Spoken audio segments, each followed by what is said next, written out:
आपण सुरू करूया.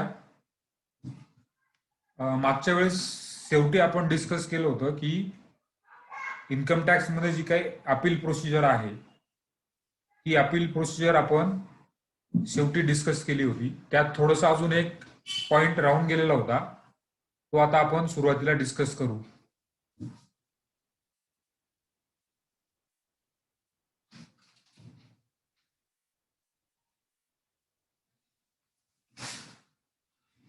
जसं मी सांगितलं होतं की आपले असेसमेंट जे आहे तो इन्कम टॅक्स ऑफिसर करतो आणि इन्कम टॅक्स ऑफिसरने असेसमेंट केल्यानंतर जर आपल्याला वाटतंय की त्यांनी चुकीची असेसमेंट केली तर आपल्याला इन्कम टॅक्समध्ये अपीलचे राईट असतात.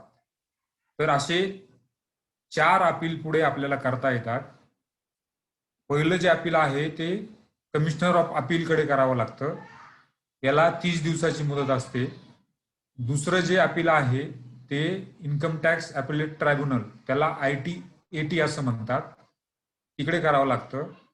तिसरं जे अपील आहे ते हायकोर्टकडे करावं लागतं आणि चौथं जे अपील आहे ते सुप्रीम कोर्टात करावं लागतं. याच्यामध्ये फक्त फर्स्ट अपील करतानाच इन्कम टॅक्सची जी काही लॅबिलिटी आहे त्याचं काहीही लिमिट नाही.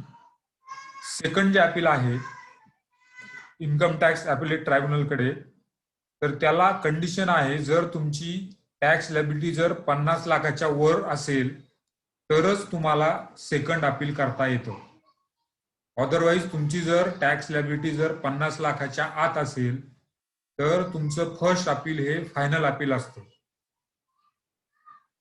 जे काही अपीलेट अथॉरिटी आहे त्या अपीलेट अथॉरिटीकडे केसेसची गर्दी नको व्हायला म्हणून हे इन्कम टॅक्स डिपार्टमेंटनी लिमिट ठरवलेलं आहे की 50 लाखापर्यंत जर तुमची टॅक्स लॅबिलिटी असेल तर कमिशनर अपीलकडेच ते डिसाईड होतं, त्याला पुढे अपीलची पॉवर नसते. जर तुमची टॅक्स लॅबिलिटी जर समजा 10 लाख असेल किंवा 20 लाख असेल किंवा 40 लाख असेल तर कमिशनर अपीलची ऑर्डर ही फायनल ऑर्डर असते आणि त्यानुसार समजा इन्कम टॅक्स ऑफिसरनी आपल्या विरुद्ध काही ऑर्डर केली, त्याचं अपील कमिशनर अपीलला केलं आणि तिथे सुद्धा आपल्या विरोधात गेलं तर ती टॅक्स लॅबिलिटी आपल्याला भरावी लागते. आणि जर तुमची टॅक्स लॅबिलिटी 50 लाखाच्या वर असेल तरच तुम्हाला सेकंड अपील करता येतं. ते अपील करावं लागतं इन्कम टॅक्स अपीलेट ट्रायब्युनलकडे. नंतर थर्ड अपील आहे त्याला लिमिट आहे 1 करोड टॅक्स लॅबिलिटी. जसं सेकंड अपीलला 50 लाख लिमिट आहे तसं थर्ड अपीलला हायकोर्टात जाण्यासाठी तुमची जी काही टॅक्स लॅबिलिटी आहे ती 1 करोडच्या वरती हवी. आणि फायनल जे अपील आहे सुप्रीम कोर्टात तिथे जायला तुमची टॅक्स लॅबिलिटी 2 कोटीच्या वरती पाहिजे.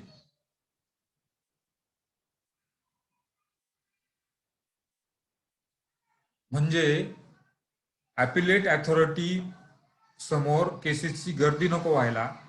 कारण काय होईल, असं जर लिमिट ठेवलं नाही तर एखाद्याची 10-15 हजार लॅबिलिटी जरी असेल तरी तो सुप्रीम कोर्टापर्यंत जाऊ शकतो आणि त्याच्यामध्ये वेळ वाया जातो.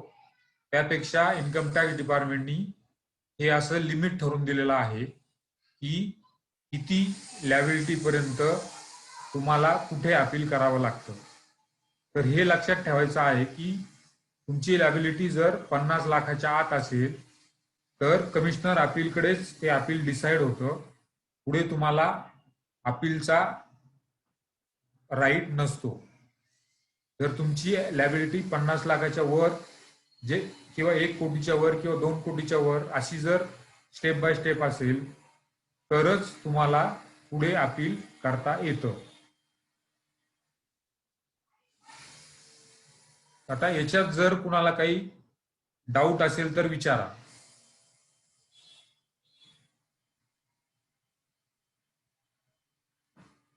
काही डाऊट आहे याच्यामध्ये?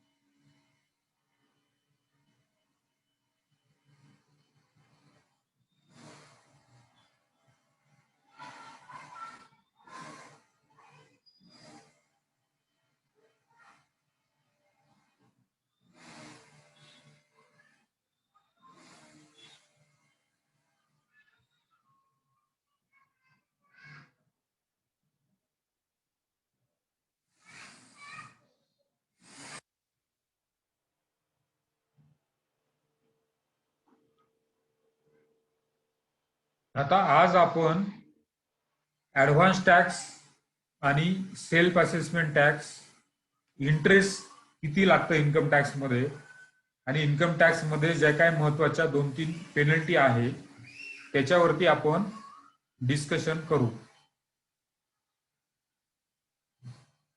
स्क्रीन दिसते माझी सर्वांना?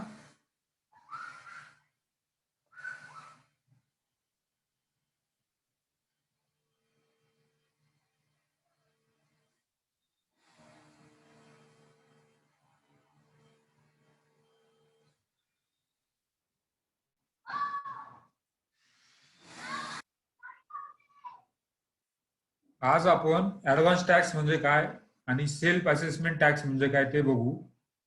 नंतर इन्कम टॅक्स मध्ये आपण जर टॅक्स लेट भरला तर इंटरेस्ट किती लागतं ते बघू आणि पेनल्टी कशा कशावरती लागू शकते ते पण आपण आज डिस्कस करू. तर ॲडव्हान्स टॅक्स आणि सेल्फ असेसमेंट टॅक्स मध्ये असा फरक आहे की ॲडव्हान्स टॅक्स म्हणजे जो त्या अकाउंटिंग इयर मध्ये भरावा लागतो त्याला ॲडव्हान्स टॅक्स असं म्हणतात. आपण अकाउंटिंग इयर आणि असेसमेंट इयर काय याच्यातला फरक काय ते आपण बघितलेला आहे ऑलरेडी. तर जो काही टॅक्स तुम्हाला विदिन अकाउंटिंग इयर भरावा लागतो त्याला ॲडव्हान्स टॅक्स असं म्हणतात. आता समजा आपलं जे काही अकाउंटिंग इयर सुरू आहे, आता जे काही 1 एप्रिल 20 ला सुरू झालं आणि ते 31 मार्च 21 ला संपेल, तर ह्या अकाउंटिंग इयरचा टॅक्स आपल्याला 31 मार्च 21च्या आतच भरावा लागतो, त्याला ॲडव्हान्स टॅक्स असं म्हणतात. आणि समजा चुकून जर आपल्याकडनं टॅक्स भरायचा राहून गेला किंवा कमी भरला गेला तर आपल्याला इन्कम टॅक्स रिटर्न भरताना किंवा 31 मार्च हे वर्ष संपल्यानंतर पुढे आपल्याला जो काही भरावा लागतो त्याला सेल्फ असेसमेंट टॅक्स असं म्हणतात. म्हणजे जो पेड इन असेसमेंट इयर असतो, म्हणजे आपलं जे काय आता अकाउंटिंग इयर 1/4/20 ते 31/3/21 आहे, त्याच्यानंतर जर आपण त्या वर्षाचा टॅक्स भरला तर त्याला सेल्फ असेसमेंट टॅक्स असं म्हणतात.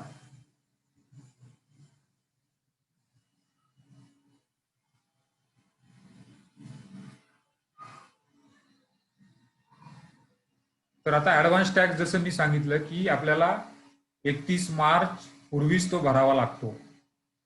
तर ॲडव्हान्स टॅक्स हा कुणाला भरावा लागतो? जर तुमचं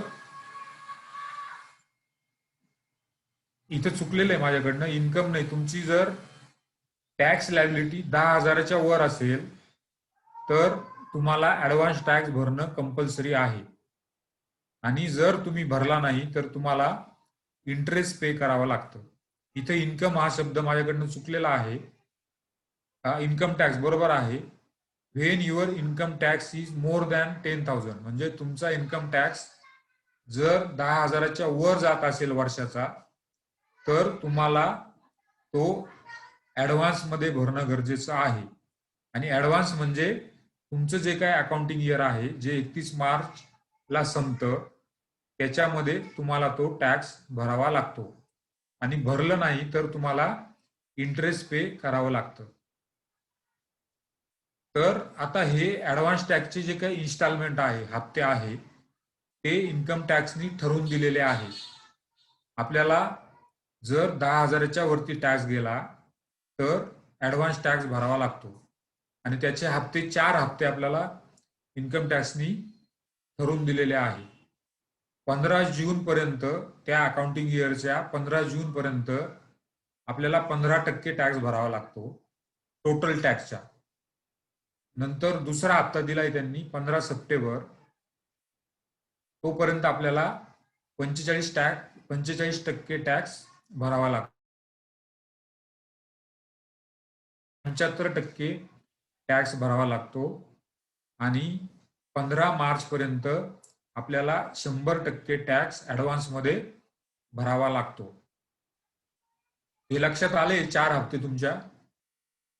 समजा माझा जर टॅक्स 20,000 रुपये आहे तर मला 15 जून पर्यंत त्याच्या 15% भरायचा आहे. आणि हा आपल्याला एस्टिमेट करायचा आहे, कारण आपलं अकाउंटिंग इयर सुरू झालेलं असतं, जे संपलेलं नसतं, जे चालू असतं. तर आपल्याला मागच्या वर्षीचा जो काही टॅक्स आहे, मागच्या वर्षीचा जो काही टर्नओव्हर आहे किंवा मागच्या वर्षीचा जो काही आपला इन्कम आहे, त्या बेसिसवरती आपल्याला एस्टिमेट करायचा आहे आणि त्याप्रमाणे भरायचा आहे. समजा मी मागच्या वर्षी टोटल टॅक्स भरलेला आहे 20,000 रुपये आणि मला वाटतंय की ह्या वर्षी सुद्धा मला काही फार टॅक्स येणार नाही, 20,000च भरावा लागेल. तर मी ते एस्टिमेट करायचं 20,000चं आणि 15 जून पर्यंत त्याच्या 15% भरायचा. म्हणजे 20,000च्या 15% तो मला 15 जून पर्यंत भरायचा आहे. नंतर 15 सप्टेंबर पर्यंत 45%. या 45%मध्ये जे ऑलरेडी 15% भरलेले ते पण कव्हर होतात. म्हणजे इथे तुम्हाला 30% भरायचा आहे, म्हणजे टोटल 45% होईल. 15 डिसेंबरला तुम्हाला 75% भरायचा आहे, परंतु ऑलरेडी आपण 45% भरलेला आहे, म्हणजे इथे 30% भरायचा आहे, म्हणजे 75% होईल. आणि 15 मार्चच्या आत 100% आपल्याला भरायचा आहे. हे लक्षात आलं तुमच्या? याच्यात काय अडचण?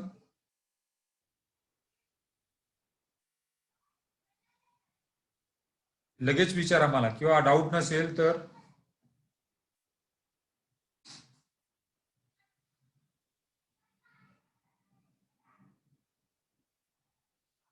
is there any return that needs to file to submit estimated income to the tax authority?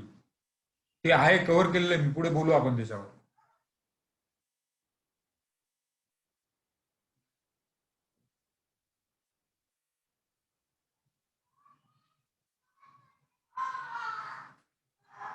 तुमचा टॅक्स 10,000च्या वरती गेल्यानंतर तुम्हाला ऍडव्हान्स मध्ये भरायचा आहे. म्हणजे आता जे काही आपलं अकाउंटिंग इयर सुरू आहे, की जे 1 एप्रिल 20 ला सुरू झालं आणि ते 31 मार्च 21 ला संपेल. परंतु तुमचा जर एस्टिमेटेड टॅक्स जर 10,000च्या वर जात असेल, तर तुम्हाला हे जे काही ठरवून दिलेले इन्स्टॉलमेंट आहे, त्या इन्स्टॉलमेंट नुसार तुम्हाला ऍडव्हान्स टॅक्स भरावा लागतो. आणि भरला नाही तर त्याच्यावर इंटरेस्ट कसं येतं ते पण पुढे आपण डिस्कस करू.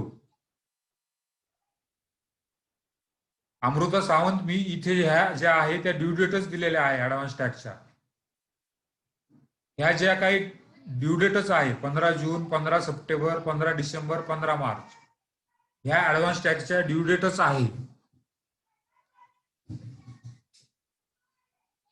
म्हणजे 15% अमाऊंट तुम्हाला 15 जून पर्यंत भरायची आहे. म्हणजे 15 जून तुमची ड्यू डेट आहे. 45% तुम्हाला 15 सप्टेंबर पर्यंत भरायचे आहे, म्हणजे 15 सप्टेंबर तुमची ड्यू डेट आहे. 75% तुम्हाला 15 डिसेंबर पर्यंत भरायचं आहे, म्हणजे 75% अमाऊंट भरायला तुम्हाला 15 डिसेंबर ड्यू डेट आहे. आणि पूर्ण 100% टॅक्स भरायला तुम्हाला 15 मार्च ही ड्यू डेट आहे. या ज्या काही मी फर्स्ट कॉलम मध्ये दिलेल्या आहे, 15 जून, 15 सप्टेंबर, 15 डिसेंबर, 15 मार्च, या ड्यू डेटच आहे ऍडव्हान्स टॅक्सच्या.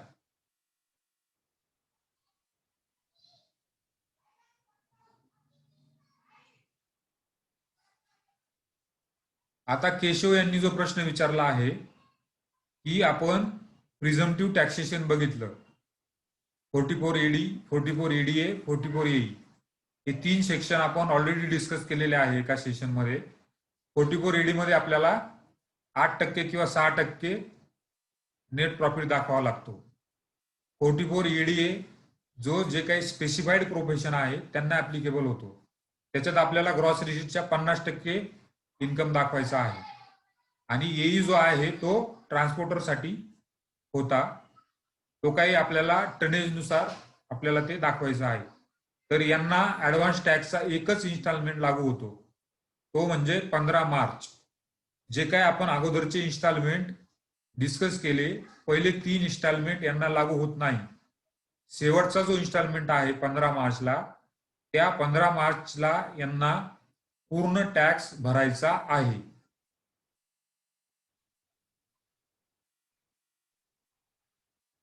मला वाटतं केशव यांनी जो प्रश्न विचारला आहे ते याच्यामध्ये कव्हर झालंय.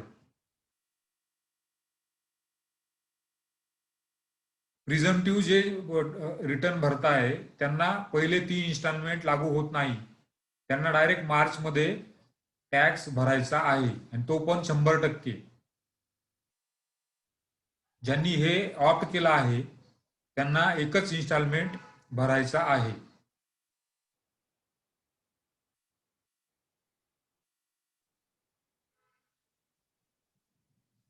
आता हे उदाहरण घेऊ आपण की ऍडव्हान्स टॅक्स कसा भरायचा.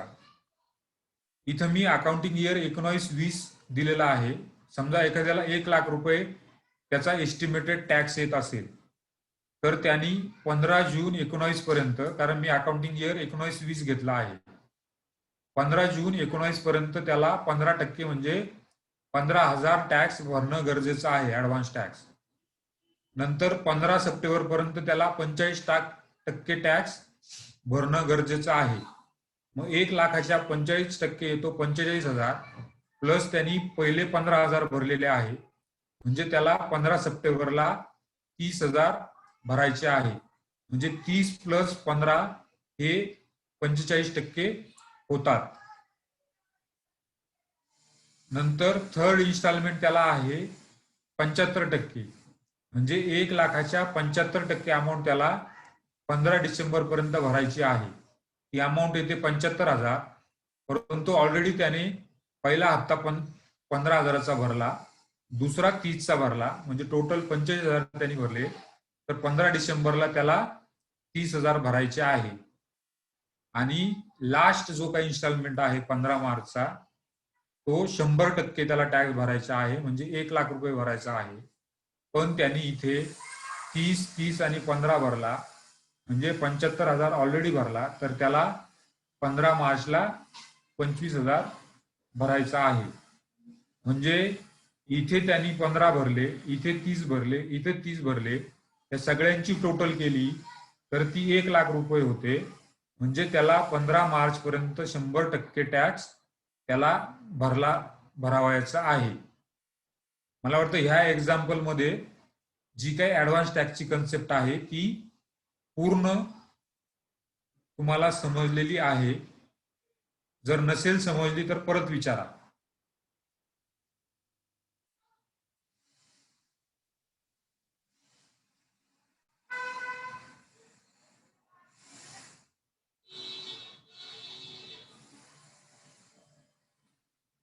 हे मी एक एक्झाम्पल दिलं आहे. 1,00,000 ज्याला टॅक्स येत असेल त्यांनी कसं कसं भरायचं आहे.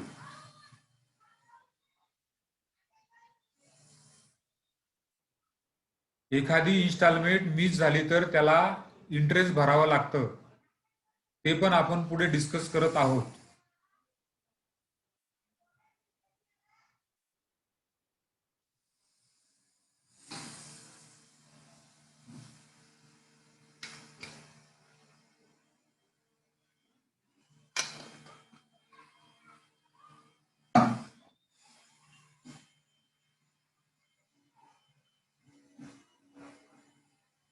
आता आपल्याला इन्कम टॅक्स मध्ये जे काही इंटरेस्ट लागतं, आपण जे काही ठरवून दिलेले इन्स्टॉलमेंट आहे त्याच्यामध्ये जर आपण टॅक्स भरला नाही तर आपल्याला इंटरेस्ट भरावं लागतं. जसं योगेश यांनी प्रश्न विचारलाय की एखादी इन्स्टॉलमेंट मिस झाली तर काय होतं, तर आपल्याला इन्स्टॉलमेंट लेट झाले तर त्याच्यावरती टॅक्स भरावा लागतो.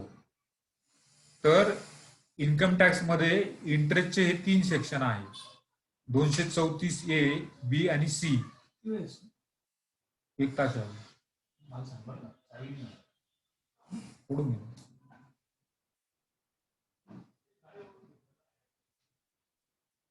हे 3 सेक्शन आहे, 234A, 234B आणि 234C. ए जो आहे, जर तुम्ही इन्कम टॅक्सचं रिटर्न लेट भरलं तर इंटरेस्ट लागतं. बी जो आहे, तुम्ही short payment of advance tax केला, जे आपण आता डिस्कस केलं, जर शॉर्ट पेमेंट जर केलं ऍडव्हान्स टॅक्सचं तर बी खाली इंटरेस्ट भरावं लागतं. आणि डिफॉल्ट जर झाला ऍडव्हान्स टॅक्स पेमेंट मध्ये ऍज पर स्लॅब तर तुम्हाला सी खाली इंटरेस्ट भरावं लागतं. आता हा एक एक सेक्शन आपण डिस्कस करू. पहिला जो आहे 234A, delay in feeling of income tax return. म्हणजे इन्कम टॅक्सची जी काही ड्यू डेट असते रिटर्न भरण्याची, त्या ड्यू डेटच्या नंतर जर तुम्ही रिटर्न भरलं तर तुम्हाला 1% पर मंथ सिंपल इंटरेस्टनी टॅक्स वरती इंटरेस्ट भरावं लागतं.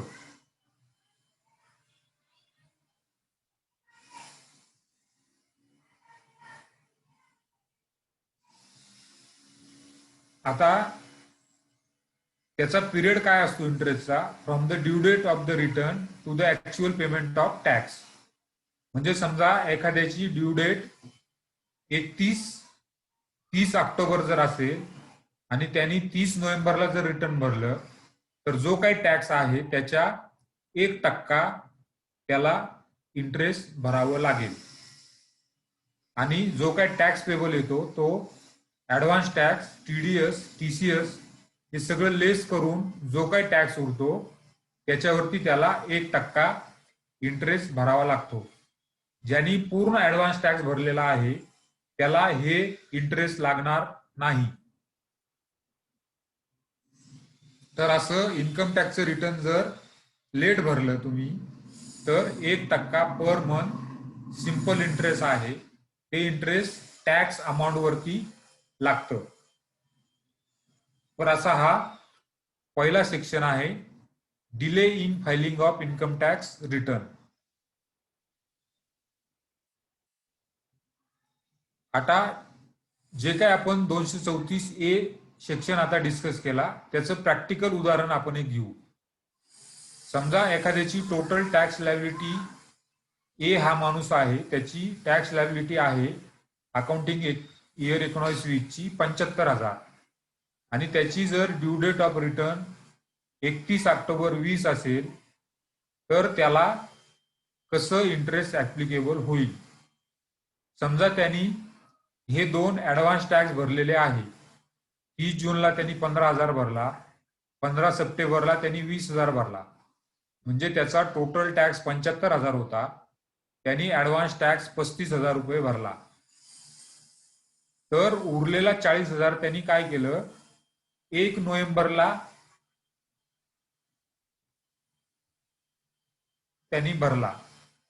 तर त्याला इंटरेस्ट लागेल 1 नोव्हेंबर टू 30 नोव्हेंबर 40,000 जो त्याचा बाकी होता, कारण त्याची ड्यू डेट होती 31 ऑक्टोबर 2020ला.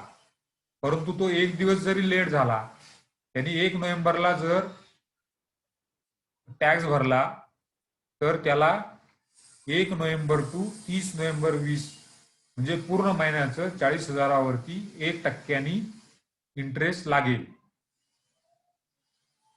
या केसमध्ये जरी त्यांनी 31 ऑक्टोबर ड्यू डेट आहे, त्यांनी टॅक्स 1 नोव्हेंबरला भरला आणि त्यांनी समजा रिटर्न 30 नोव्हेंबरला जरी भरलं तरी त्याला याच्या 1% ह्या 40,000वरती इंटरेस्ट लागतं. म्हणजे 234A चं इंटरेस्ट हे जो काही बॅलन्स टॅक्स आहे, जो ऍडव्हान्स टॅक्स पे केलेला आहे तो वजा करून जो उरलेला टॅक्स आहे त्याच्यावरती लागतं. या 234A मध्ये काही जर डाऊट असेल तर विचारा, म्हणजे मी पुढचा सेक्शन घेतो.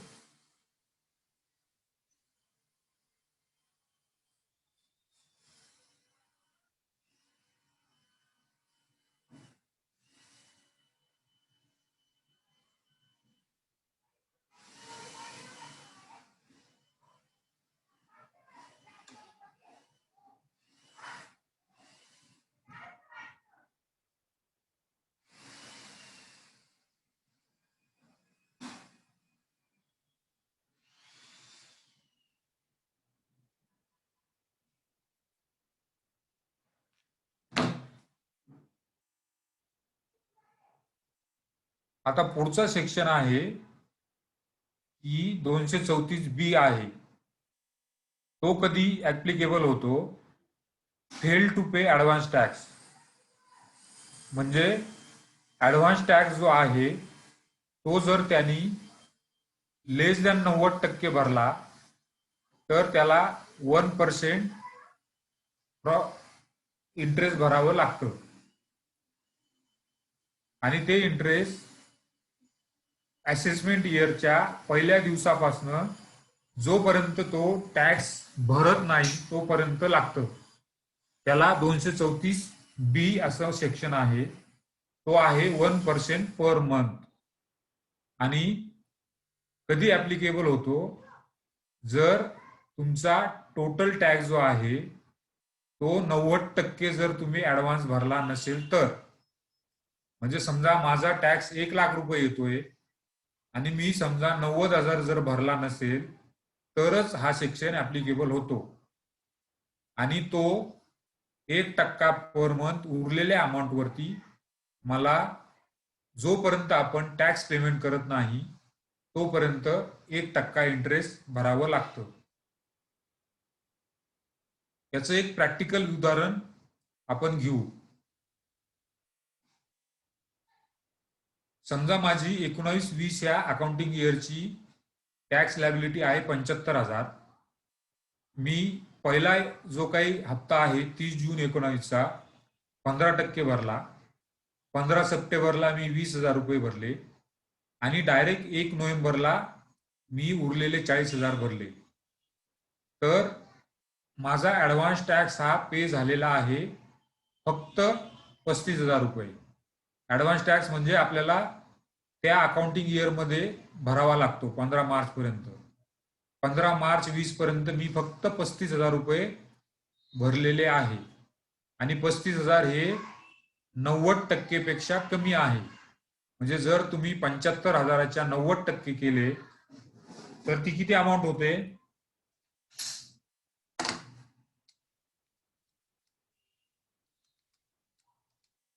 ती अमाऊंट होते 67,500 रुपये. 67,500 अमाऊंट होते. परंतु मी भरली 35,000. जी काही उरलेली अमाऊंट आहे ती मला पे करायची आहे. उरली किती अमाऊंट? 75 मधनं 35 गेले, 40,000 अमाऊंट मला अजून भरायची आहे. तर त्या 40,000 अमाऊंट वरती मला असेसमेंट इयरचं जे काही पहिली तारीख आहे 1 एप्रिल 20 पासनं तो टॅक्स जोपर्यंत मी भरत नाही तोपर्यंत मला 1% इंटरेस्ट भरावं लागेल. म्हणजे 75,000 मायनस 35,000 उरले 40,000. 40,000वरती मी 1 नोव्हेंबर 20ला ते 40,000 रुपये भरले.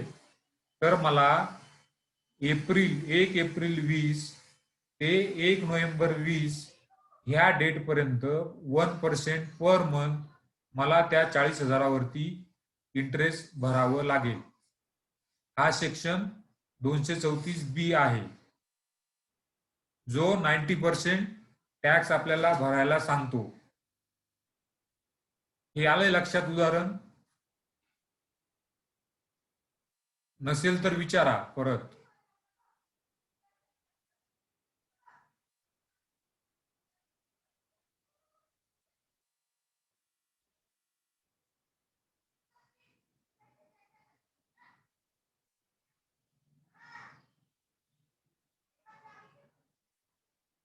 मी मुद्दाम ब्रेक घेतोय, कोणाला क्युरी असेल तर टाका तुम्ही चॅट बॉक्स मध्ये.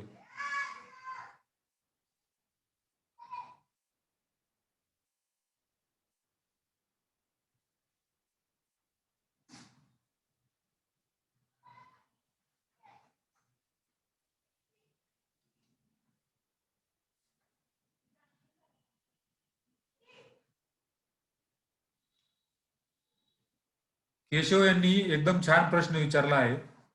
जर आपला ऍडव्हान्स टॅक्स आपण जास्त भरला तर आपल्याला रिफंड मिळतो का? मिळतो, आणि तो विथ इंटरेस्ट मिळतो. परंतु त्या इंटरेस्टला फक्त त्याला इंटरेस्ट फक्त 9% देतात ते. जे काय आपल्याकडनं 1% पर मंथ म्हणजे 12% जे होतं वर्षाला, तर ते रिफंड जर असेल तर 9%ने आपल्याला इंटरेस्ट देतात.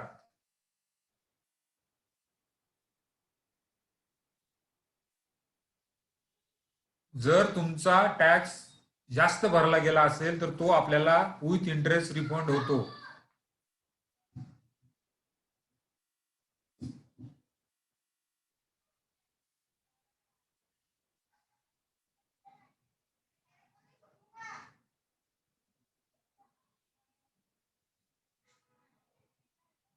आता सर्वात महत्वाचा सेक्शन 234C, याच्यामध्ये जर आपल्याकडनं ऍडव्हान्स टॅक्सचे इन्स्टॉलमेंट कमी भरले गेले तर 1% आपल्याला इंटरेस्ट भरावं लागतं. हा इंटरेस्टचा तिसरा सेक्शन आहे. पहिला ए बघितला, आपलं जर रिटर्न लेट गेला असेल तर लागतो. दुसरा 90% जर ऍडव्हान्स टॅक्स भरला नसेल तर लागतो. परंतु ऍडव्हान्स टॅक्स मध्ये जर शॉर्टफॉल असेल तर आपल्याला त्याला सुद्धा 1% पर मंथ इंटरेस्ट भरावं लागतं. आणि ते इंटरेस्ट कशावर ऍप्लिकेबल होतं? जेवढा शॉर्टफॉल आहे त्या शॉर्टफॉल अमाऊंट वरती आपल्याला इंटरेस्ट लागतं. आणि आपण बघितले 4 इन्स्टॉलमेंट, त्या पहिल्या 3 इन्स्टॉलमेंटला आपल्याला 3 महिन्याचं इंटरेस्ट लागतं आणि शेवटच्या ज्या इन्स्टॉलमेंट जर तुमचा शॉर्ट भरला असेल तर त्याला 1 महिन्याचं इंटरेस्ट लागतं. हा मॅक्झिमम पिरियड आहे. याचं पण एक्झाम्पल आपण पुढे घेणार आहोत की कसं हे शॉर्टफॉल वरती इंटरेस्ट भरावं लागतं.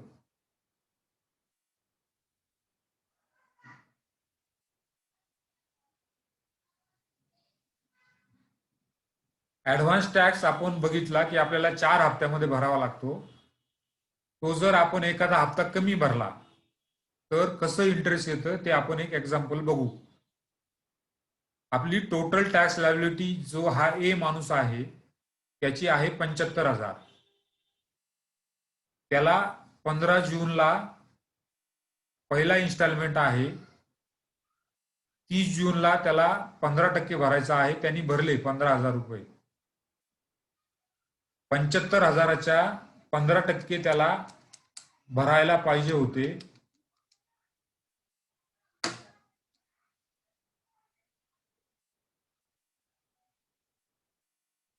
15 सप्टेंबरला त्यांनी 20,000 भरले आणि 1 नोव्हेंबरला 20ला 1 नोव्हेंबर 20 तारीख आहे त्याने 40,000 रुपये भरले.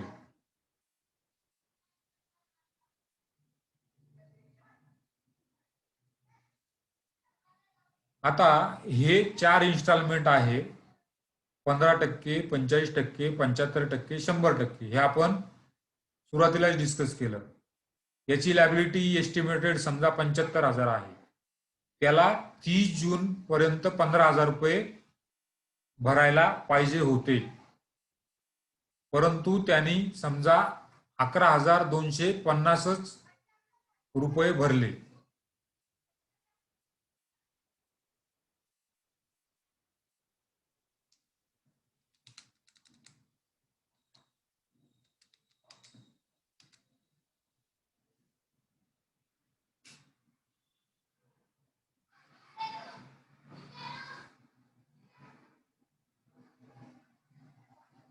तर 30 जूनला जर त्यांनी 15,000 रुपये भरले तर त्याला इंटरेस्ट लागेल का?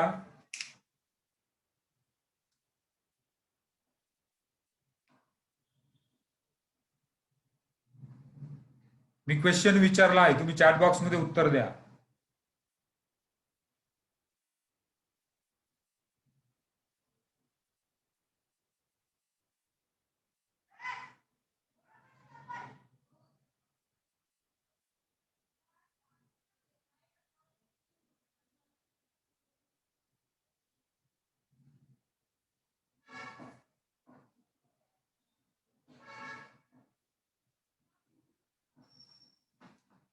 इंटरेस्ट लागेल का त्याला?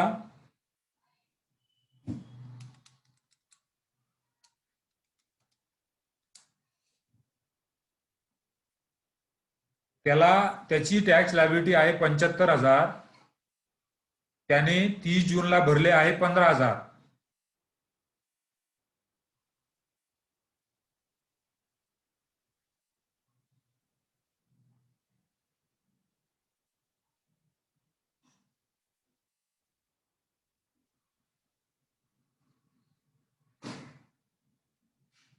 जे नाही म्हणताय त्यांनी सांगा बरं, का बरं लागणार नाही?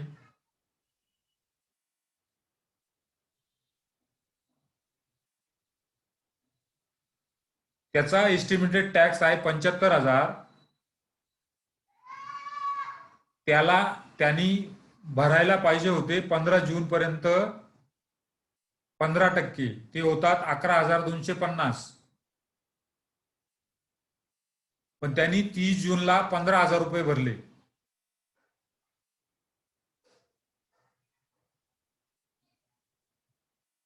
15 जूनला भरायला पाहिजे होते, तर त्यांनी ते भरले 30 जूनला. तर लागेल की नाही लागणार इंटरेस्ट?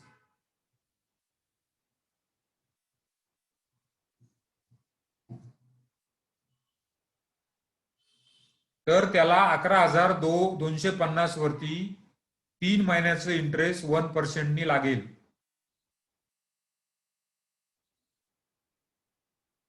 तुम्ही 75,000च्या 15% जर काढले तर ते 11,250 होतात. तर त्यांनी 15 जून नंतर भरले, 30 जूनला भरले, तर त्याला 11,250 वरती पूर्ण 3 महिन्याचं इंटरेस्ट भरावं लागतं.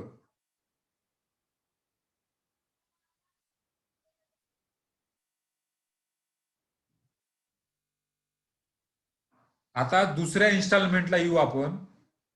दुसऱ्या इन्स्टॉलमेंटने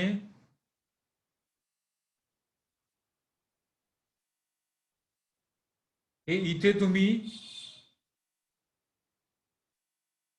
दुसऱ्या इन्स्टॉलमेंटला म्हणजे 15 सप्टेंबरला त्याला भरायच्या आहे 75,000च्या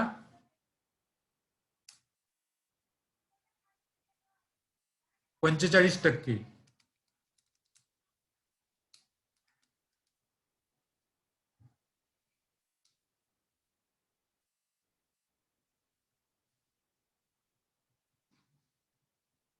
आणि त्यांनी भरले आहे 35,000 रुपये. म्हणजे 15,000 30 जूनला भरले आणि 20,000 15 सप्टेंबरला भरले.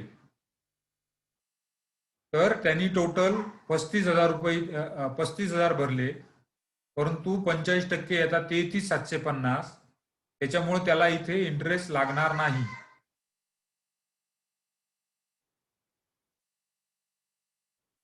म्हणजे हे जे आहे त्यांनी 30 जूनला 15,000 भरले, 15 सप्टेंबरला 20,000 भरले आणि 1 नोव्हेंबरला 20,000 भरले. हे तुम्ही तुमच्या नोटपॅडवरती लिहून घ्या. 75 त्यांनी कसे कसे भरले. त्यांनी 15 भरले 30 जूनला, परंतु त्याची ड्यू डेट होती 15 जून. दुसरे 20,000 भरले 15 सप्टेंबरला, त्याची ड्यू डेट होती 15 सप्टेंबर. तिसरा आणि चौथा त्यांनी भरलाच नाही, डायरेक्ट त्यांनी 1 नोव्हेंबरला 40,000 रुपये भरले. तर त्याचं कॅल्क्युलेशन मी इकडे आपण बघत आहोत. 75,000च्या 15% 11,250 त्यांनी 15 जून पर्यंत भरायला हवे होते. त्यांनी ते 30 जूनला भरले, म्हणून 11,250 जे की 75,000च्या 15% होतात, त्याच्यावरती पूर्ण 3 महिन्याचं इंटरेस्ट त्याला भरावं लागतं. इथं त्यांनी 33,750 भरायला पाहिजे होते. ते कसे? 75,000च्या 45%, ती अमाऊंट येते 33,750. परंतु त्याने इथे 15,000 भरले आणि 15 सप्टेंबरला 20,000 भरले, म्हणजे टोटल 20 आणि 35 भरले. परंतु भरायला पाहिजे होते 33,750, म्हणजे जास्त भरले. त्याच्यामुळे इथे त्याला इंटरेस्ट लागणार नाही. आता थर्ड इन्स्टॉलमेंट, त्यांनी थर्ड पण भरलेला नाही आणि फोर्थ पण भरलेला नाही. थर्ड इन्स्टॉलमेंट होता 15 डिसेंबरला, फोर्थ इन्स्टॉलमेंट होता 15 मार्चला. आता थर्ड इन्स्टॉलमेंटला त्याला 75% भरायचे आहे. ती अमाऊंट होते 56,250. याच्या 75,000च्या 75% होते 56,250. परंतु त्याने भरले 35,000. इथे 15 भरले आणि इथे 20 भरले, 35,000 भरले. म्हणून त्याला जो काही डिफरन्स आहे त्याच्यावरती 3 महिन्याचं इंटरेस्ट भरावं लागेल. डिफरन्स कसा काढला मी? 56,250 मायनस भरलेली अमाऊंट.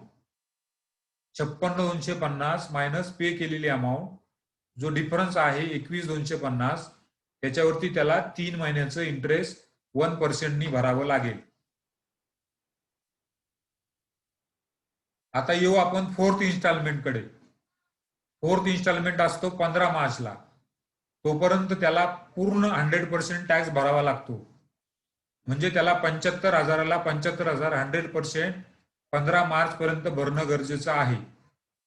परंतु त्याने 35,000 रुपयेच भरलेले आहे. इथे त्यांनी 15 भरले, इथं 20 भरले. पुढे त्यांनी हे 2 इन्स्टॉलमेंट भरलेच नाही. डायरेक्ट त्यांनी 1 नोव्हेंबर 20ला उरलेले 40 भरले. तर त्याला 35,000वरती हे म्हणजे 75 मायनस 35 भरलेले आहे. 40,000वरती त्याला एका महिन्याचं इंटरेस्ट भरावं लागेल. शेवटचा जो इंटरेस्ट आहे तो फक्त एका महिन्याचा लागतो.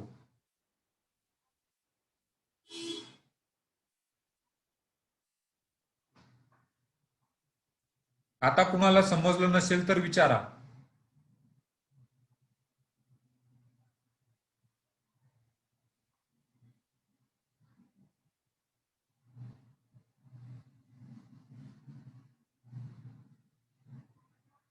म्हणजे जेवढं शॉर्ट पेमेंट केलं आहे त्याच्यावरती तुम्हाला पहिल्या 3 इन्स्टॉलमेंटला 3 महिन्याचं इंटरेस्ट आणि शेवटच्या इन्स्टॉलमेंटला एका महिन्याचं इंटरेस्ट भरावं लागतं.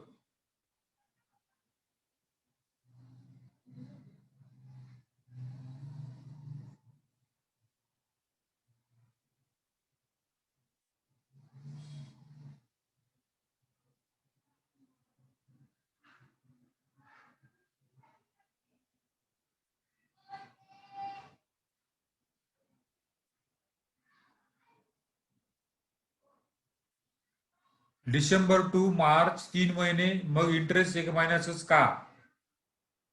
त्याचा लास्ट इन्स्टॉलमेंट कधी ड्यू होतो? त्याला 100% रक्कम कधी भरावी लागते? 15 मार्चला. म्हणून तो एकच महिना पकडला जातो.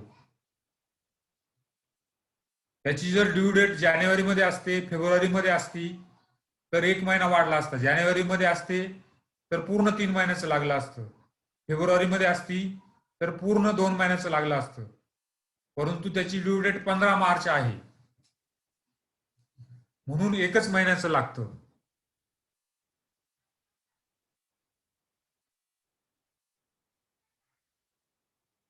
चौथा इन्स्टॉलमेंट भरण्याची ड्यू डेट आहे 15 मार्च. तुम्ही 15 मार्च पर्यंत जर भरलं तर इंटरेस्ट लागणार नाही. त्याच्यानंतर लेट भरलं तर एकच महिना आहे तो, म्हणून एकच महिन्याचं लागतं.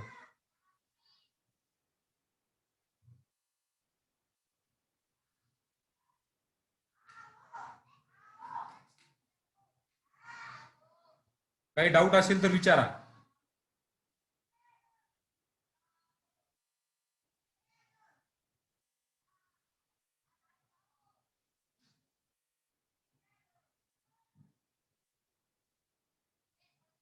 थोडक्यात याच्यामध्ये असं आहे की तुमचा टॅक्स जर 10,000च्या वर गेला तर तुम्हाला ऍडव्हान्स टॅक्स भरायचा आहे.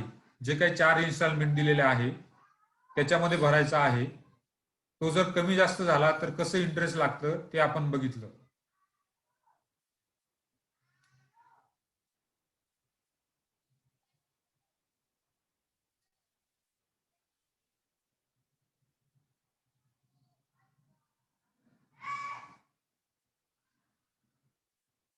जर तुम्ही गव्हर्नमेंटचे पैसे वापरले तर तुम्हाला त्याच्यावरती इंटरेस्ट भरावं लागतं.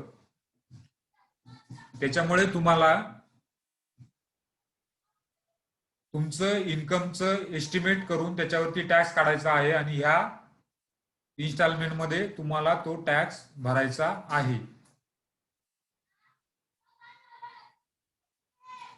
आणि हा टॅक्स एस्टिमेट करून भरायचा आहे तुम्हाला. आता हे अकाउंटिंग इयर मधले हप्ते आहे. समजा आता अकाउंटिंग इयर सुरू आहे 1 एप्रिल 20 ते 31 मार्च 21. ह्या वर्षामध्ये तुम्हाला तुमच्या इन्कम टॅक्सचं एस्टिमेशन करायचं आहे. ते एस्टिमेशन आपण करतो मागच्या वर्षीच्या बेसिसने. समजा मागच्या वर्षी मी जर 1 लाख रुपये टॅक्स भरला असेल आणि माझा बिझनेस जर सेम कंटिन्यू होणार असेल तर मला 1 लाखाचं ह्या इन्स्टॉलमेंटमध्ये टॅक्स भरायचा आहे. समजा मला वाटतंय की मागच्या वर्षीपेक्षा ह्या वर्षी माझा टर्नओव्हर कमी होणार आहे आणि टॅक्स कमी लागणार आहे, तर ते कमी एस्टिमेट करून जो टॅक्स काढायचा आहे आणि त्याच्यानुसार आपल्याला इन्स्टॉलमेंट भरायचे आहे. हे आपण अकाउंटिंग इयर मध्ये भरायचं आहे, म्हणून मी त्याला एस्टिमेट म्हणतो.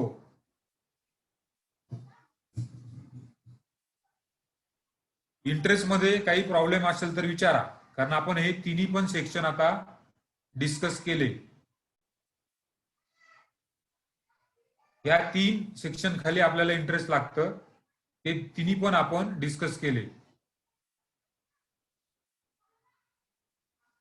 काही डाऊट असेल तर विचारा, नाहीतर मी पेनल्टी काय लागते त्याच्याकडे वळतो.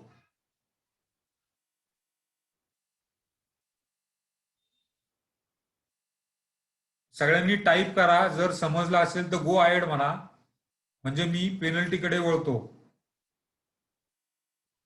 टाईप करायचा कंटाळा करू नका.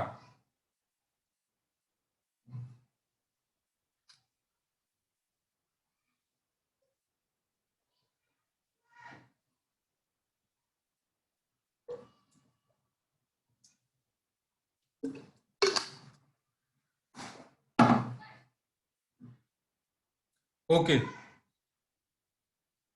आता इन्कम टॅक्स मध्ये काही पेनल्टी पण लागत असतात.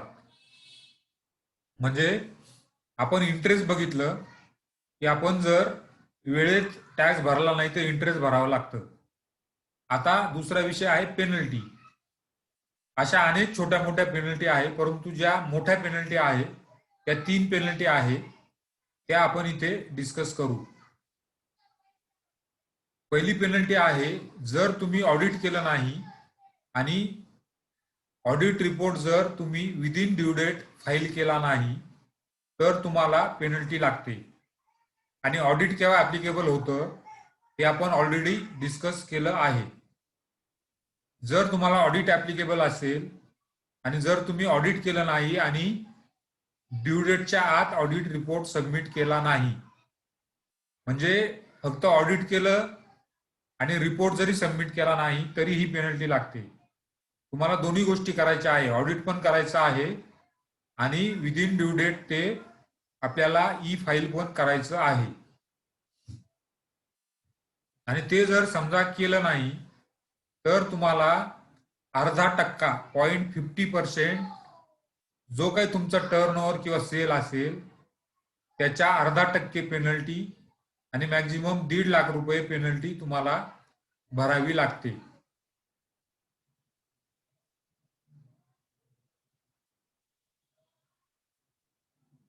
म्हणजे माझा टर्नओव्हर जर 2 कोटी रुपये असेल तर 2 कोटीच्या 0.50% किती येते अमाऊंट ती?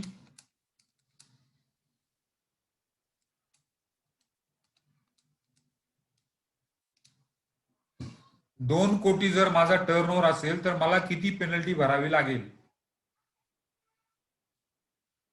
कॅल्क्युलेट करून सांगा मला.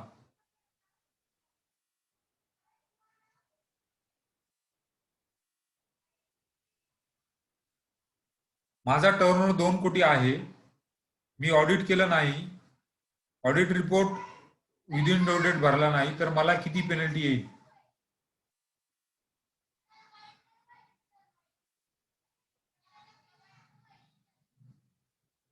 बरोबर, 1 लाख रुपये हे उत्तर बरोबर आहे. समजा माझा टर्नओव्हर 10 कोटी रुपये आहे तर किती पेनल्टी येईल मला?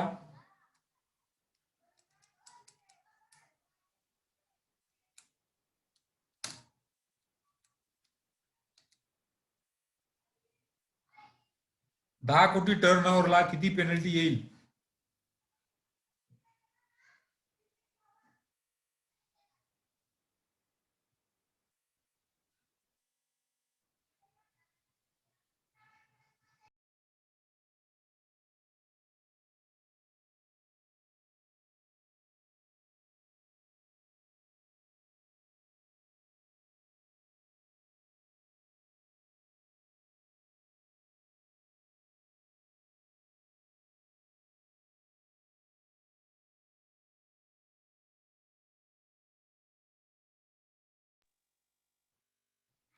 सागर माने यांनी 5 लाख रुपये टाकले आहे, तर मॅक्झिमम 1.5 लाख रुपयेच पेनल्टी लागते.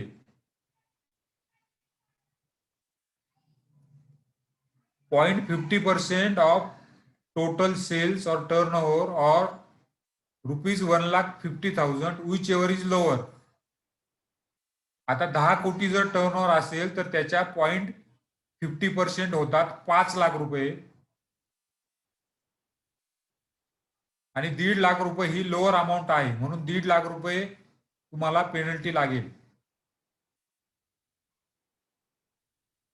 टर्नओव्हरच्या अर्धा टक्का किंवा 1.5 लाख याच्यामध्ये जी लोअर अमाऊंट असेल तेवढी पेनल्टी लागते. म्हणून अगोदरच्या 2 कोटीच्या एक्झाम्पल मध्ये आपल्याला 1 लाख रुपये लागली, कारण ती लोअर होती 1.5 लाखाच्या, आणि ही 1.5 लाखापेक्षा जास्त आहे. 5 लाख जरी आली तरी ती 1.5 लाखापेक्षा जास्त आहे, म्हणून लोअर अमाऊंट ही 1.5 लाख रुपये आहे.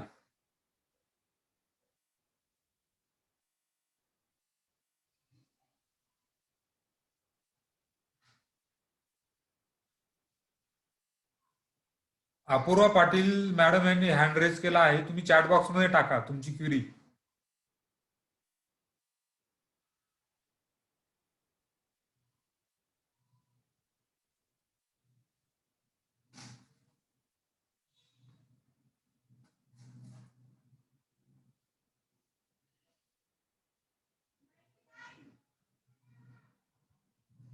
नंतर दुसरा जो काही पेनल्टीचा प्रकार आहे तो मी ऑलरेडी याच्या आधी पण एका लेक्चरमध्ये बोललो आहे, की तुम्ही जर लोन आणि डिपॉझिट जर 20,000पेक्षा घेतलं आणि परत केलं तर तुम्हाला लोन अमाऊंट इतकीच पेनल्टी भरावी लागते.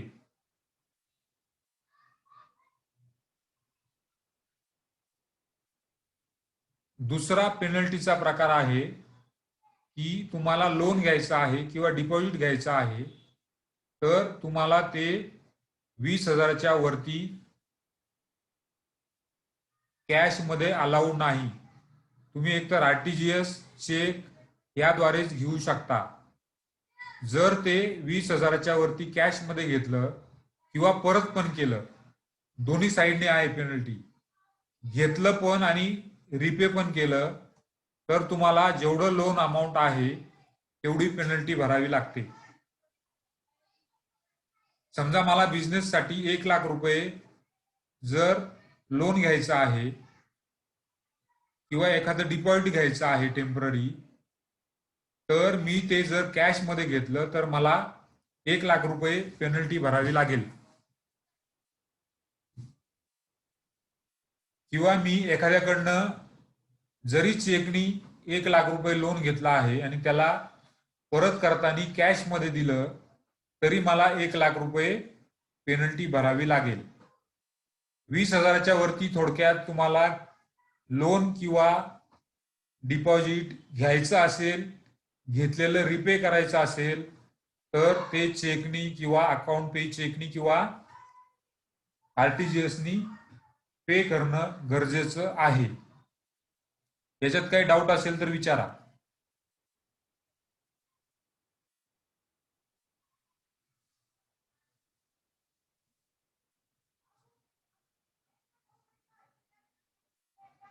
दुसरा जो प्रकार आहे पेनल्टीचा, कॅशमध्ये लोन घेणं देणं, याच्यात काही डाऊट असेल तर विचारा.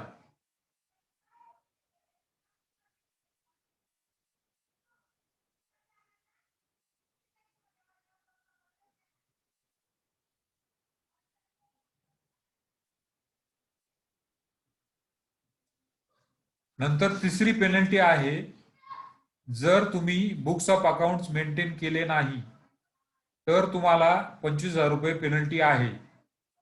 आपण बुक्स ऑफ अकाउंट्स कधी मेंटेन करावे लागतात हे ऑलरेडी डिस्कस केलं आहे.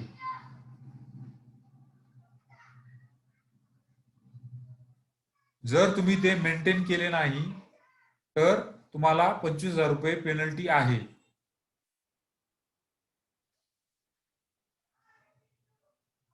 जरा आठवून सांगा बरं, कधी मेंटेन करावे लागतात बुक्स ऑफ अकाउंट्स?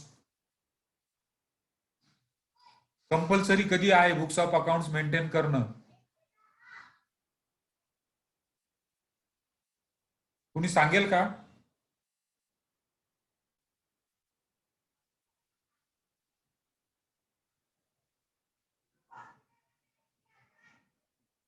आपण ऑलरेडी हा विषय डिस्कस केलेला आहे की कधी बुक्स ऑफ अकाउंट्स आपल्याला मेंटेन करणं कंपल्सरी आहे.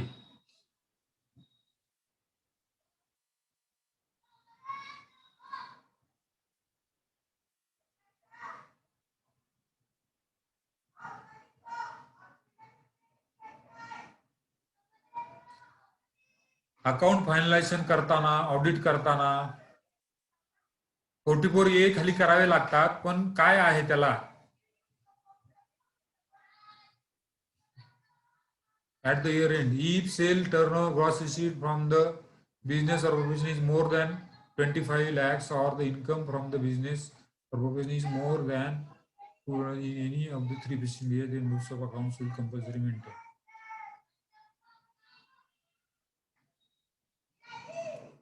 केशव यांचं उत्तर पण चुकलेलं आहे.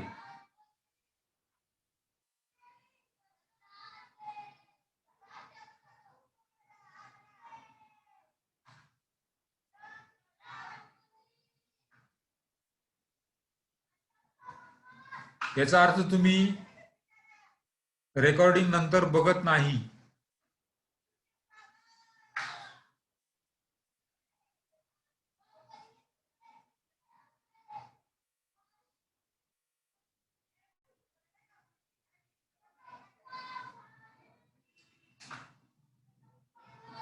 जे काही आपले स्पेसिफाईड प्रोफेशन आहे, आता मी उत्तर देतो कधी मेंटेन करणं गरजेचं आहे.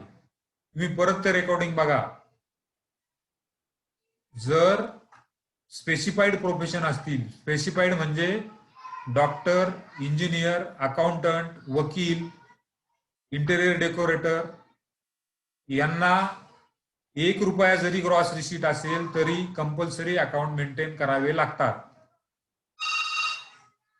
दुसरं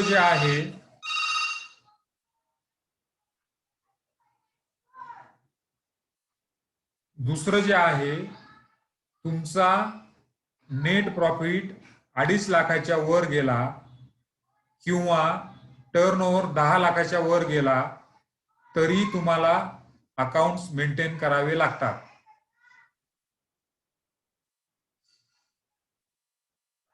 आणि जर तुमचं रजिस्ट्रेशन अदर ऍक्ट खाली असेल, म्हणजे कंपनी, कोऑपरेटिव्ह सोसायटी, ट्रस्ट, तर यांना सुद्धा 1 रुपया जरी टर्नओव्हर असेल तरी कंपल्सरी अकाउंट्स मेंटेन करावे लागतात. हे 3 प्रकार आपण अकाउंट मेंटेनन्सचे 44A खाली बघितले. जर तुम्ही अकाउंट मेंटेन केले नाही तर तुम्हाला 25,000 रुपये पेनल्टी आहे. असे हे 3 मेन पेनल्टी आहे इन्कम टॅक्स मध्ये, त्या आपण डिस्कस केल्या.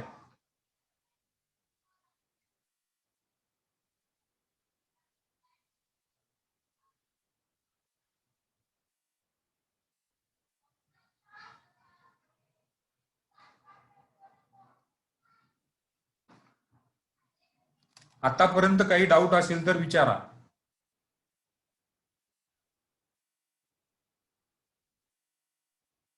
आतापर्यंत आपण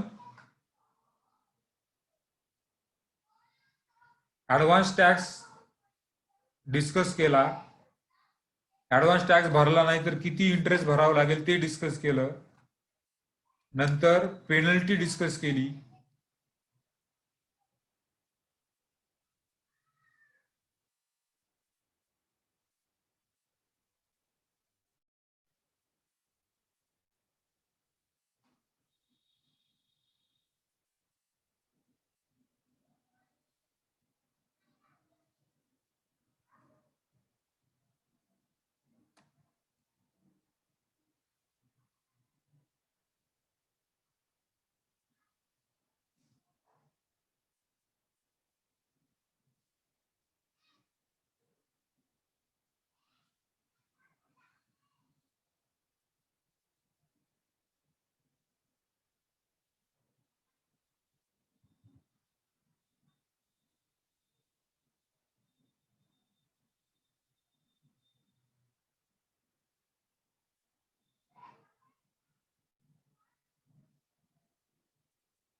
स्क्रीन दिसते माझी?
आता मला सांगा की कुणाकुणाला स्वतःची अकाउंटिंग आणि टॅक्स फर्म टाकायची आहे.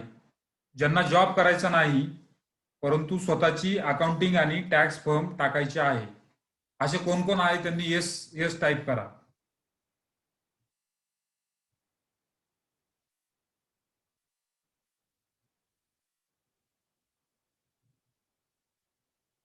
ज्यांना जॉब करण्यामध्ये इंटरेस्ट नाही परंतु स्वतःची फर्म टाकायची आहे.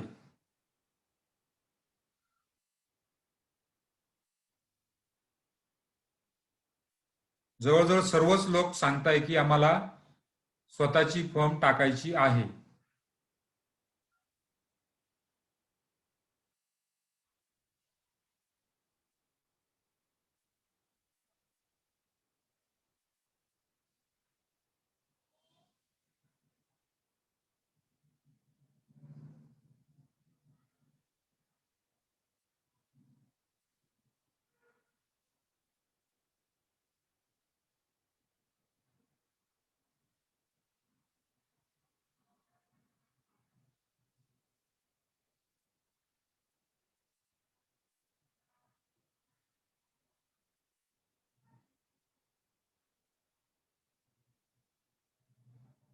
स्क्रीन दिसते माझी?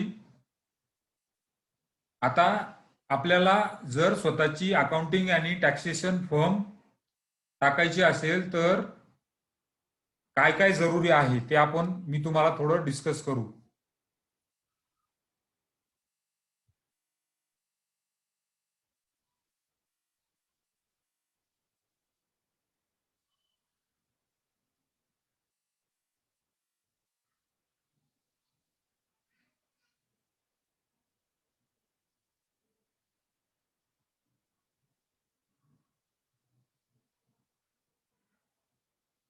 स्क्रीन दिसते माझी?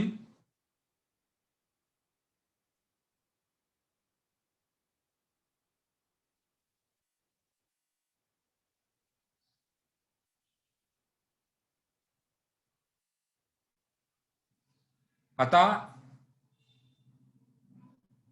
तुम्हाला तुमची स्वतःची जर अकाउंटिंग आणि टॅक्सेशन फर्म टाकायची असेल तर ऍटलिस्ट तुमच्याकडे कॉमर्सची डिग्री, जी काही कॉमर्सची मिनिमम डिग्री आहे ती बीकॉम डिग्री तुमच्याकडे असणं गरजेचं आहे.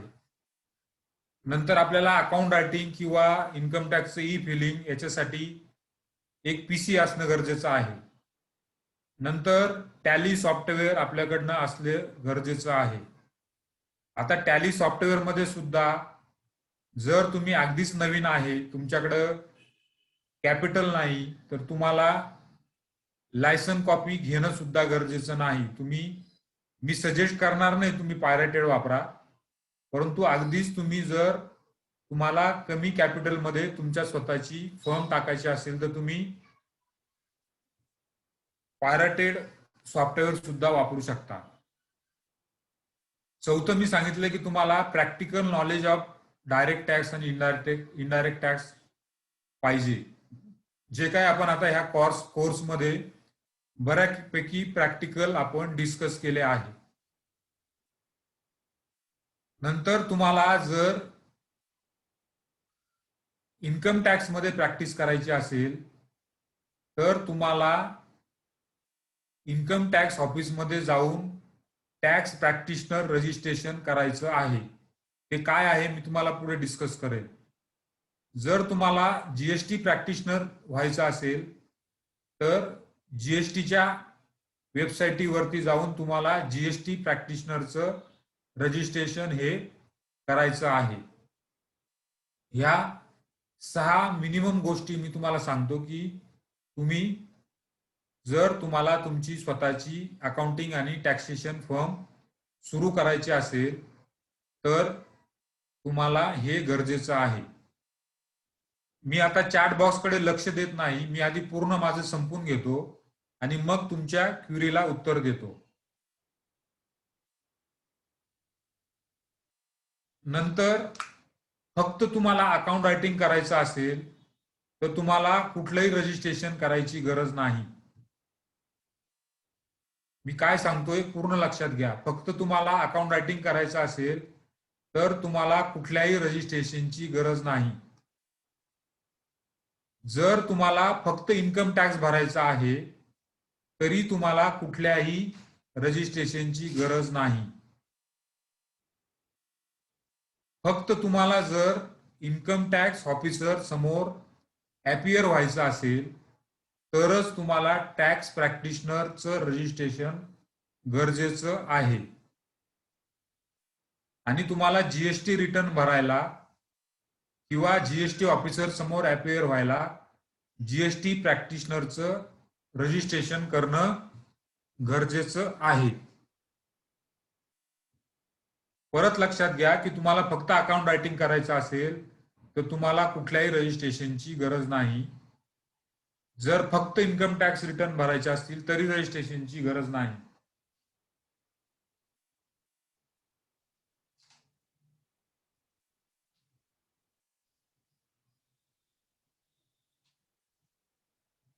नंतर थर्ड जे आहे, तुम्हाला जर इन्कम टॅक्स ऑफिसर समोर अपीयर व्हायचं असेल, जसं आपण स्क्रुटिनी किंवा काही नोटीस आली तर तुम्हाला अपीयर व्हावं लागतं, तर तिथे तुम्हाला टॅक्स प्रॅक्टिशनर रजिस्ट्रेशन असणं गरजेचं आहे.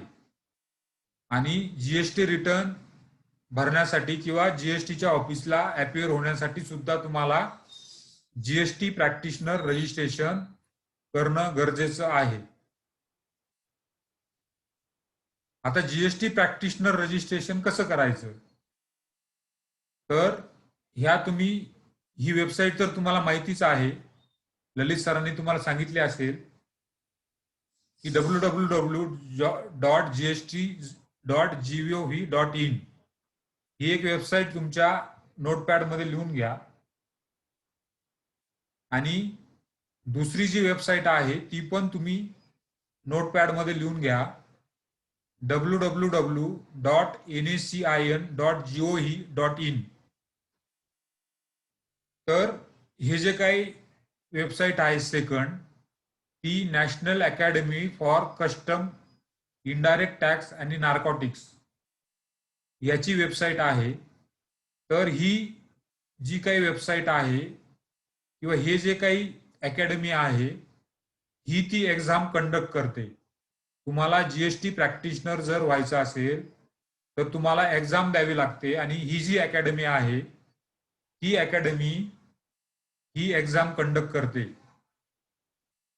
ह्या एक्झामची ऍडव्हर्टाइजमेंट येते ह्या वेबसाईटवरती आणि ती ऍडव्हर्टाइजमेंट आल्यानंतर तुम्हाला एक्झामचा फॉर्म भरावा लागतो आणि जे काही डेट असतील त्या डेटला ती एक्झाम होते आणि तिला तुम्हाला अपीयर व्हायचं आहे. तर हे झालं जीएसटी प्रॅक्टिशनर साठी.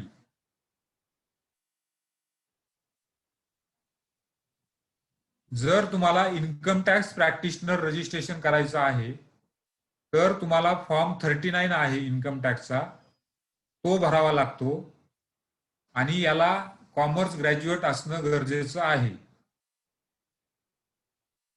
आणि तुम्हाला सीए कडनं एखादं सर्टिफिकेट घ्यावं लागतं की तुम्ही 2 केस हँडल केलेल्या आहे.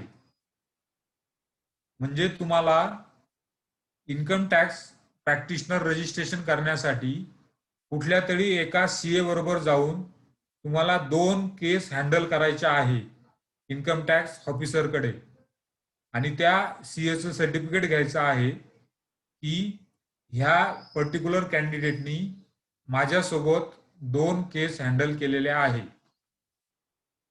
आणि तुम्हाला ह्या फॉर्म 39 खाली ऍप्लिकेशन करायचं आहे. असे हे 2 रजिस्ट्रेशन आहे.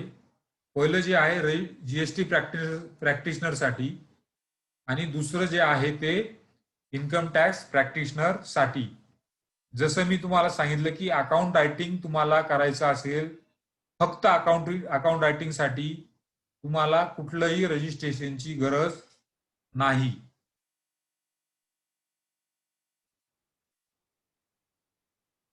आता तुमचे काही क्वेश्चन असतील तर तुम्ही मला चॅट बॉक्समध्ये टाका.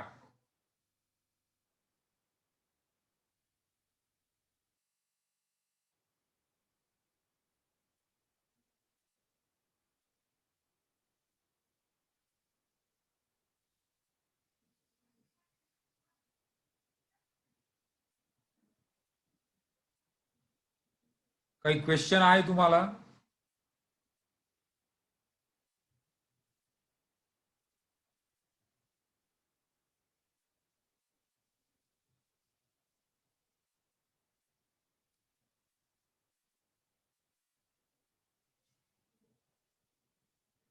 टीडीएस टीसीएसचा आपला सेपरेट टॉपिक आहे नेक्स्ट. त्यात आपण टीसीएस आणि टीडीएस दोन्ही कव्हर करणार आहोत. टीडीएस कोणाला ऍप्लिकेबल होतो, टीसीएस कोणाला ऍप्लिकेबल होतो, नंतर टीडीएस टीसीएस चे रिटर्न काय आहे, ते आपलं नेक्स्ट सेशन आहे. त्याच्यात मी ते कव्हर करणार आहे.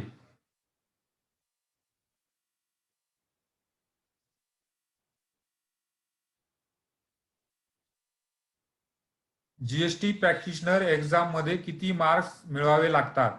मी जी काही ती वेबसाईट दिलेली आहे त्याच्यावरती तुम्ही जा, तुम्ही बघा, तुम्ही स्वतः स्टडी करा, आणि जर काही कळालं नसेल तर उद्या तुम्हाला मी परत त्याच्यावरती सांगतो.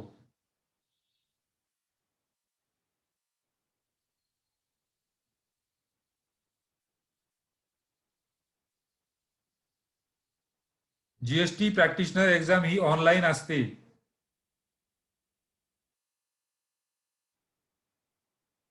फॉर्म जो 39 आहे तो ऑफलाईन सबमिट करावा लागतो. तो फॉर्म काय आहे मी तुम्हाला दाखवतो तो.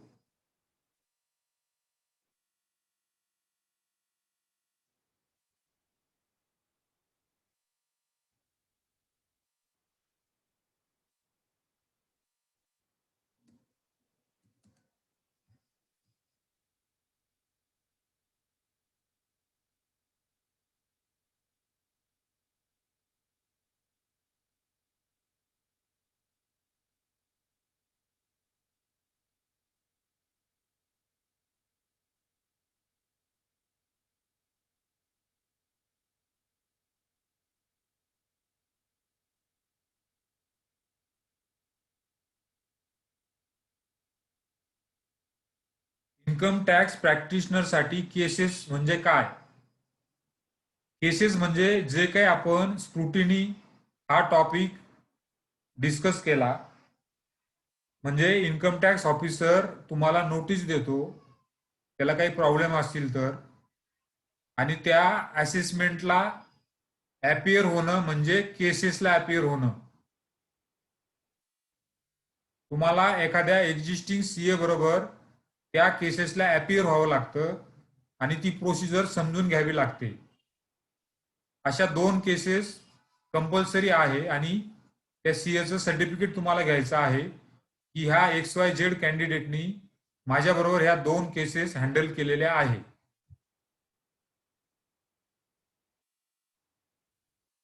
इन्कम टॅक्स प्रॅक्टिशनर हा ऑडिट करू शकत नाही, त्याला सीएच असणं गरजेचं आहे.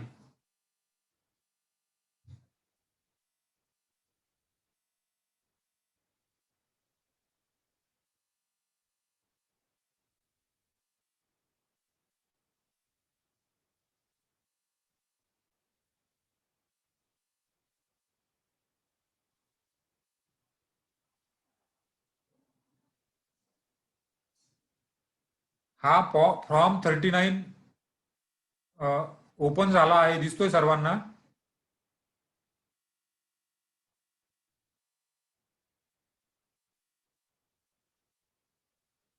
फॉर्म 39 मी ओपन केला आहे, दिसतोय का सर्वांना?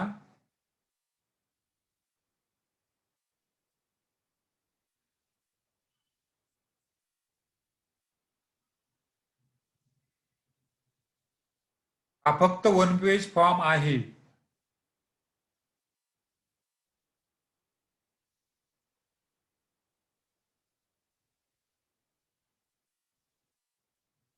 Form number 39, form of application for registration as authorise income tax practitioner.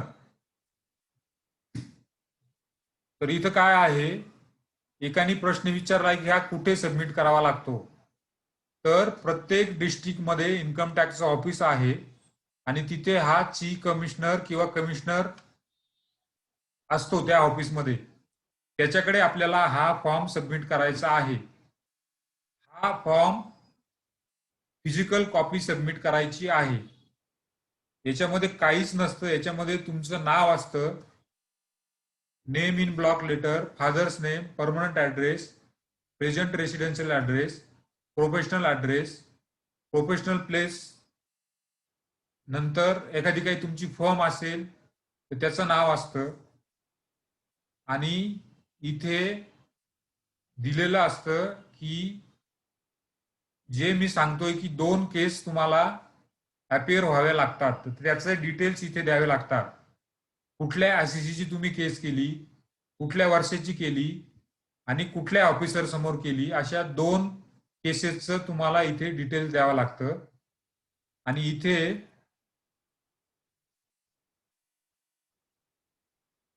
तुमचं व्हेरिफिकेशन असतं आणि इथे सिग्नेचर असतं. हा फॉर्म मी तुम्हाला ग्रुपवरती टाकतो.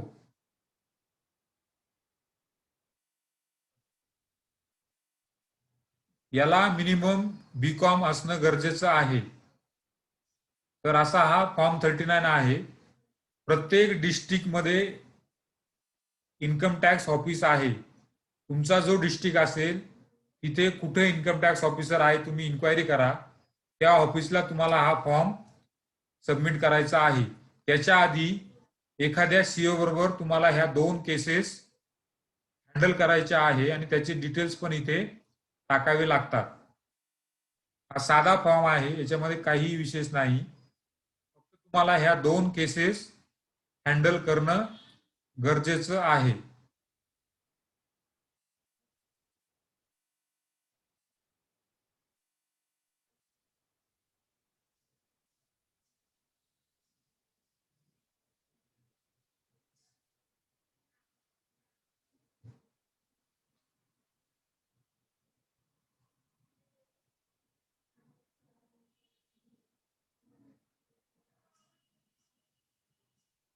सर, ज्यांना विदाऊट एक्झाम देता जीएसटीपी सर्टिफिकेट मिळालं आहे त्यांना परत एक्झाम द्यावी लागेल का? नाही द्यावा लागणार. त्या सर्टिफिकेटची व्हॅलिडिटी बघा फक्त कुठपर्यंत आहे.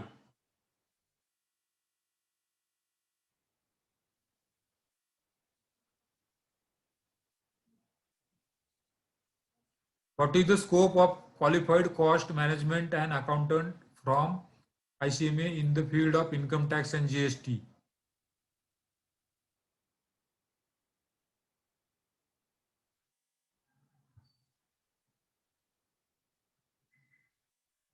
कॉस्ट अकाउंटंटला इन्कम टॅक्स ऑडिट करता येत नाही.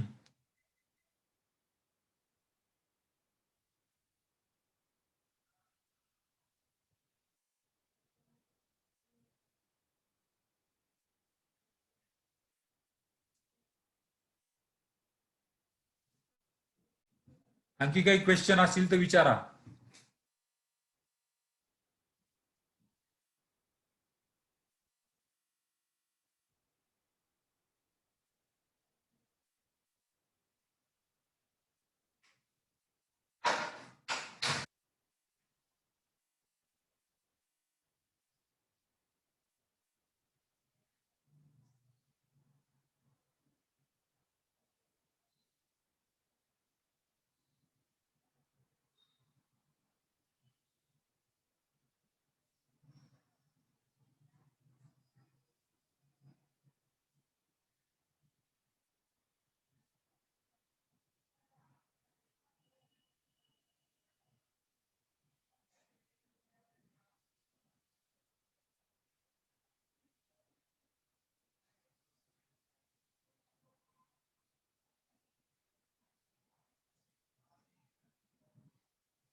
जीएसटी ऑडिट और सर्टिफिकेशन मध्ये कॉस्ट अकाउंटला स्कोप आहे का?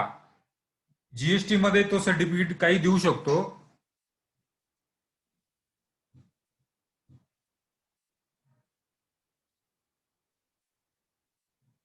जीएसटी प्रॅक्टिशनर साठी सिलेबस काय असतो? मी त्याच्याकरताच ती वेबसाईट दिलेली आहे, जी काही नॅशनल अकॅडमी फॉर कस्टम आणि नार्कोटिक, त्या वेबसाईटवरती तुम्ही जा, तुम्ही स्वतः बघा ते. आज तुम्हाला तो होमवर्क आहे आणि त्यात जर तुम्हाला काही कळलं नाही तर उद्या मी ते कव्हर करतो.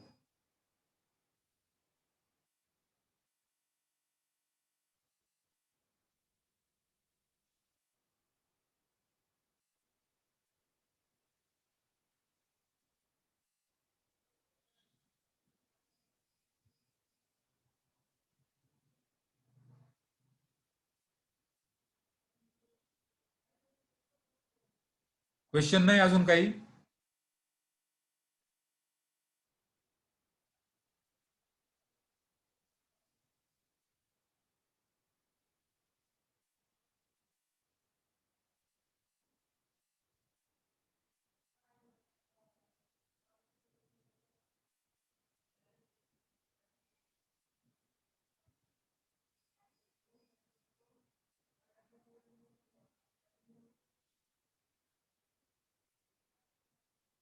अरविंद कदम विचारत आहे upcoming GST exam date notification.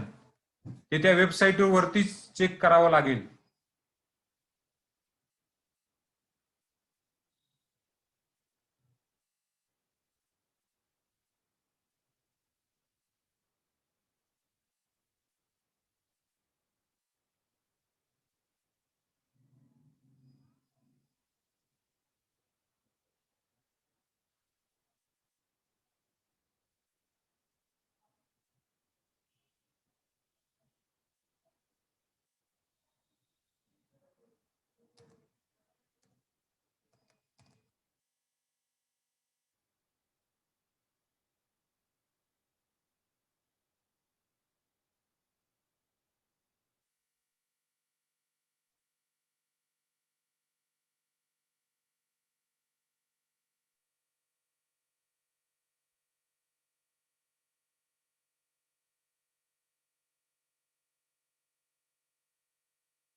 ही ती वेबसाईट आहे.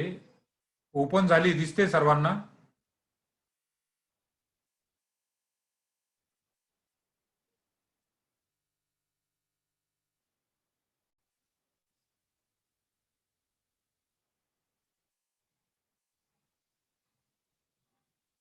या वेबसाईटवरती गेल्यानंतर इथे जीएसटीपी सीबीएलआर एक्झाम म्हणून आहे.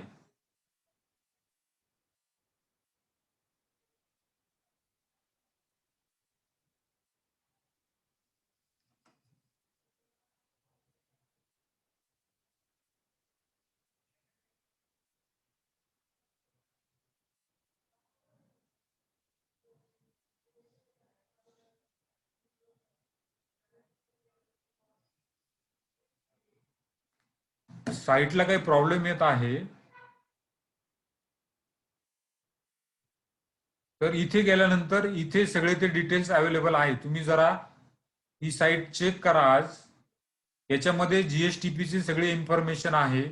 याच्यामध्ये सिलेबस आहे, लेटेस्ट एक्झाम कधी झाली ती आहे, अपकमिंग एक्झाम कधी असते त्याचे डिटेल्स असतात.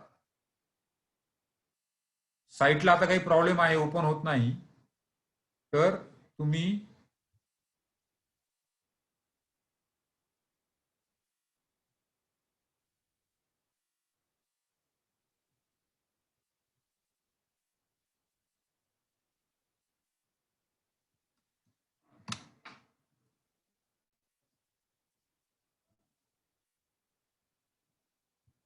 ही ती साईट आहे, national academy of custom and indirect taxes.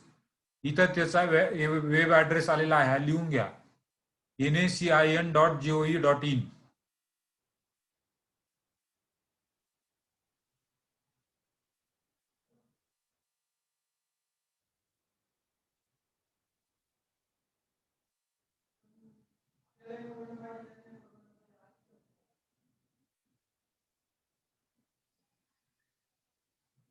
परत सांगतो की तुम्हाला फक्त अकाउंट रायटिंग करायचं असेल तर तुम्हाला कुठल्याही एक्झामची गरज नाही. जर तुम्हाला इन्कम टॅक्स रिटर्न भरायचे असतील तरी कुठल्याही एक्झामची गरज नाही. फक्त तुम्हाला इन्कम टॅक्स ऑफिसर समोर अपियर व्हायचं असेल, किंवा आता जे नवीन निघालं आहे ई असेसमेंट, ई असेसमेंटला सुद्धा जर तुम्हाला ऑनलाईन अपियर व्हायचं असेल तर तुम्हाला इन्कम टॅक्स प्रॅक्टिशनर रजिस्ट्रेशन असणं गरजेचं आहे. दुसरं जे आहे जीएसटी मध्ये, जीएसटी रिटर्न तुम्ही भरू शकता, त्याला सुद्धा जीएसटी प्रॅक्टिशनर असणं गरजेचं नाही. फक्त तुम्हाला त्या ज्याचा जीएसटी नंबर आहे त्याचा लॉग इन आयडी आणि पासवर्ड तुमच्याकडे असणं गरजेचं आहे. जेव्हा तुम्ही त्याच्या लॉग इन आयडी मधून त्याच्या पासवर्ड मधून रिटर्न भरता तेव्हा ते रिटर्न तो भरतो असं दिसतं, तुम्ही भरत आहात असं दिसत नाही. म्हणजे त्याच्या लॉग इन आयडी मधनं जर तुम्ही रिटर्न भरले तर तुम्हाला कुठल्याही एक्झामची गरज नाही. फक्त तुम्हाला अपियर व्हायचं असेल जीएसटी ऑफिसर समोर, काही नोटीसला उत्तर द्यायचं असेल तरच प्रश्न येतो. मला वाटतं आता मी बऱ्यापैकी क्लिअर केला आहे. तरी डाऊट असेल तर विचारा.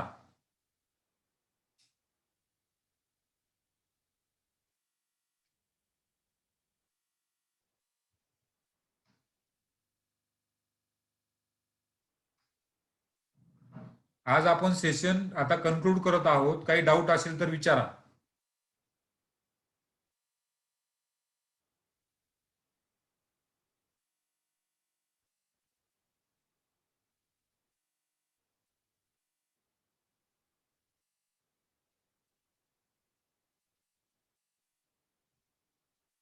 तुम्ही त्या वेबसाईट वरती जा, जी काही नॅशनल अकॅडमी मी सांगितली आहे तिच्यावरती जा.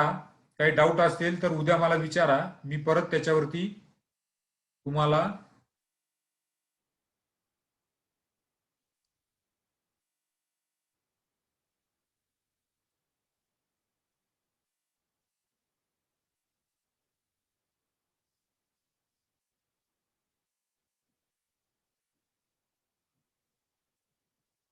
काही डाऊट नाही असं मी समजतो. आणि आपण any special income received at the end of the financial year, example lottery, is advance tax penalty applicable? Yes.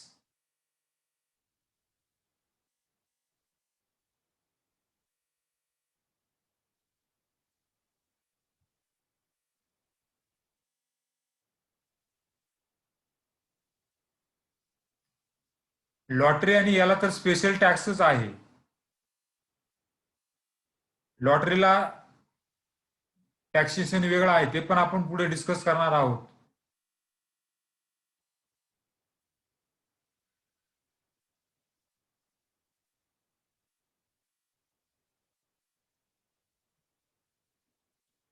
Rights of GST practitioner, right हाच आहे की तुम्हाला अपियर होता येतं जीएसटी ऑफिसर समोर.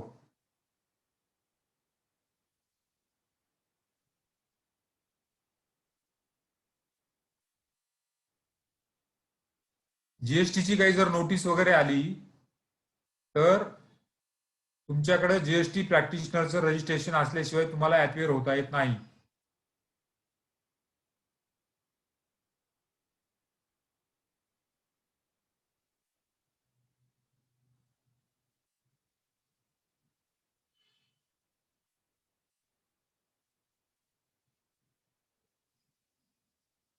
ओके, आज इथे आपण ब्रेक घेत आहोत.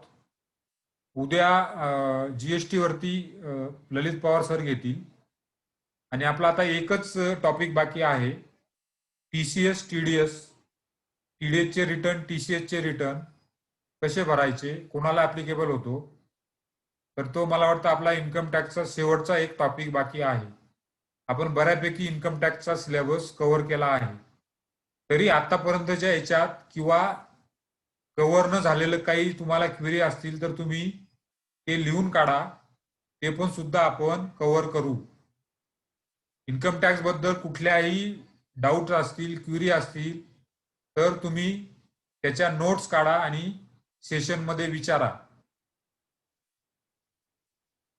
कुठल्याही टॉपिक वरती असल्या तरी त्या आपण सॉल्व करू.